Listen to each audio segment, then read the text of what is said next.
তাবুত আদনান এবং তার দ্বিতীয় স্ত্রী সাবিকুন নাহারের সঙ্গে বিবাহ বিচ্ছেদ হয়ে গেছে, একেবারে খুলাসা হয়ে গেছে। মিডিয়াতে দেখলাম অনেকে প্রচার করতেছে যে 8 ভরি স্বর্ণের বিনিময়ে তালাক হয়ে গেলেন, বিবাহ বিচ্ছেদ হয়ে গেলেন। 8 ভরি স্বর্ণের দাম কত? এই বাংলাদেশের একজন পরিচিত বক্তা, সেলিব্রিটি বক্তা, আমাদের প্রিয় ভাই আবু তোহা মোহাম্মদ আদনান, তার স্ত্রী লাইভে এসে তার বিরুদ্ধে পরকীয়ার অভিযোগ করলেন, যিনি বিমানবালা এয়ার হোস্টের সঙ্গে প্রেম প্রীতি করে, এবং তার অভিযোগ ধরে আজকে তাদের ভেতরে ডিভোর্স হয়েছে, তালাক হয়ে গেছে, বিচ্ছেদ হয়ে গেছে। অর্থাৎ আবু তো আদনান এবং তার দ্বিতীয় স্ত্রী সাবিকুন নাহারের সঙ্গে বিবাহ বিচ্ছেদ হয়ে গেছে, একেবারে খুলাসা হয়ে গেছে। মিডিয়াতে দেখলাম অনেকে প্রচার করতেছে যে 8 ভরি স্বর্ণের বিনিময়ে তালাক হয়ে গেলেন, বিবাহ বিচ্ছেদ হয়ে গেলেন। 8 ভরি স্বর্ণের দাম কত খবর জানেন? 16 লক্ষ টাকা। এর আগেও 2 স্বামী ছাড়ছে, এটাও ছাড়লো। এভাবে বছর 5 চললে তো কোটিপতি হয়ে যাবে। কথা কন না গা, 16 ভরি স্বর্ণ বুঝে নিছে।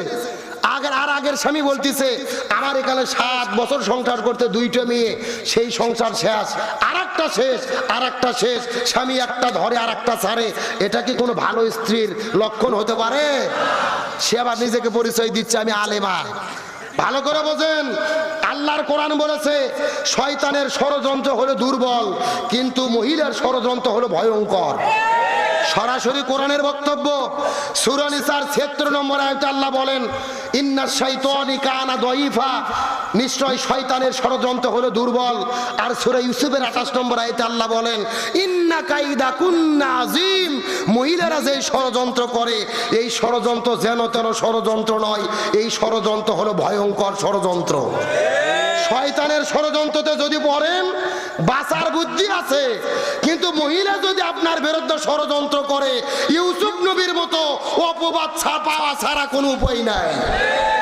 আজকে আপনি স্ত্রী হয়ে স্বামীর বিরুদ্ধে অভিযোগ করলেন সে পরকে প্রেম করেছে, অথচ 2 ঘন্টা লাইভ করে কান্নাকাটি করলেন, পরকে প্রেমের কোনো প্রমাণ দিতে পারলো?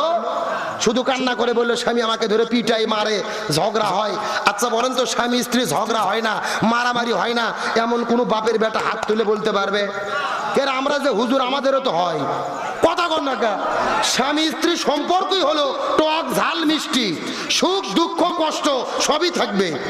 আরে ভাই, আমরা তো দূরের কথা, আমাদের নবী মুহাম্মদ রাসূলুল্লাহ সাল্লাল্লাহু আলাইহি ওয়াসাল্লাম, তার সাথে তার স্ত্রী আম্মা জান মায়েশা সিদ্দিকার, তারও মনোমালিন্য হতো, হযরত ওমর ফারুক যে মীমাংসা করে দিত।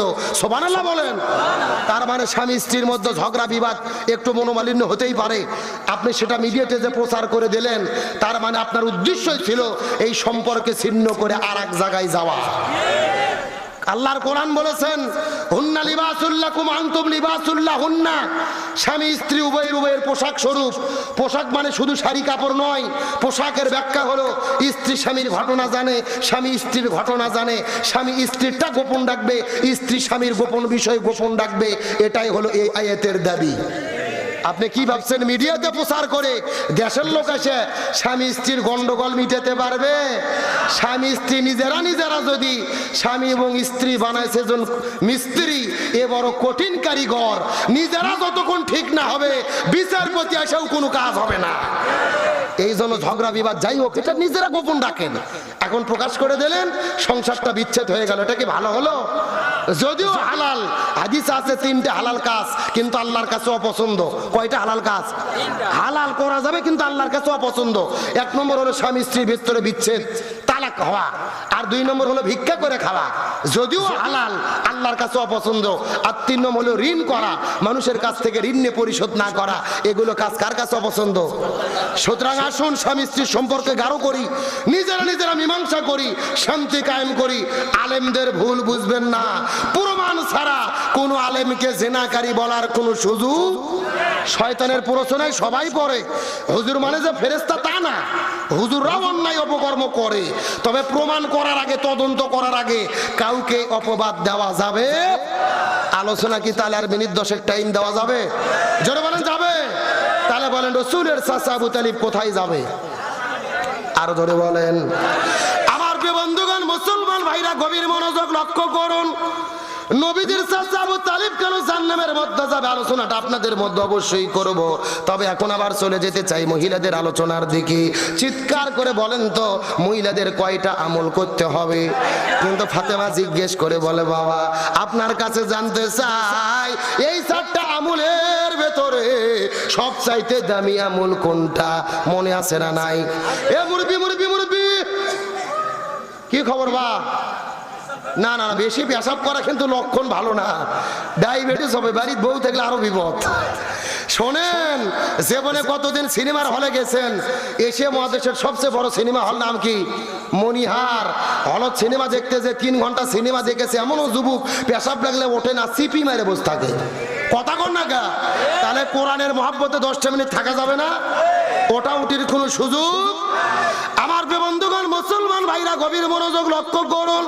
ফাতেমা ডাকতে পারে, বাবা আপনার কাছে জানতে চাই এই 4টা আমলই জরুরি, কিন্তু 4টা আমলের ভেতরে সবচাইতে দামি আমল কোনটা?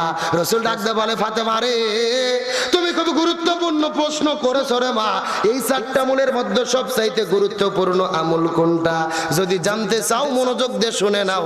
1 নম্বর হলো নামাজ। নামাজ হলো ওয়াক্ত মতো ফরজ।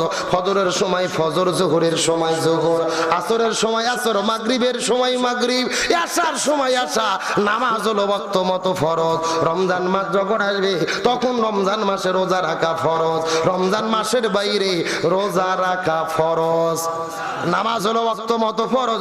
রমজান মাস যখন আসবে তখন রমজান মাসে রোজা রাখা ফরজ।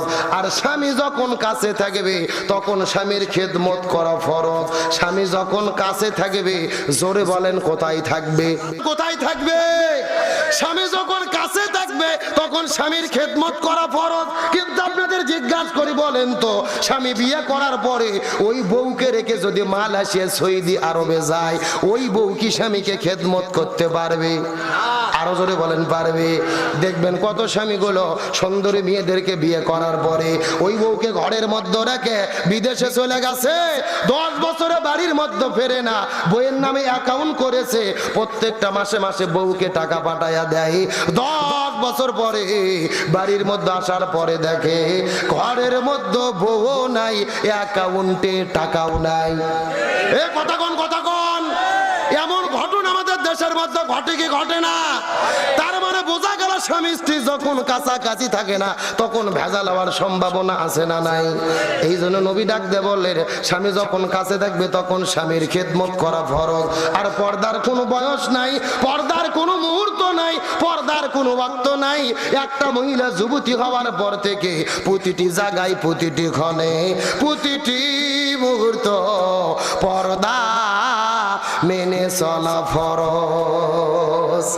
ফাতেমা ডাকতে বলে, বাবা আমি বুঝতে পেরেছি মহিলাদের জন্য 4টা আমলই জরুরি, কিন্তু 4টা আমলের ভেতরে সবচাইতে দামি আমলের নাম হলো পর্দা।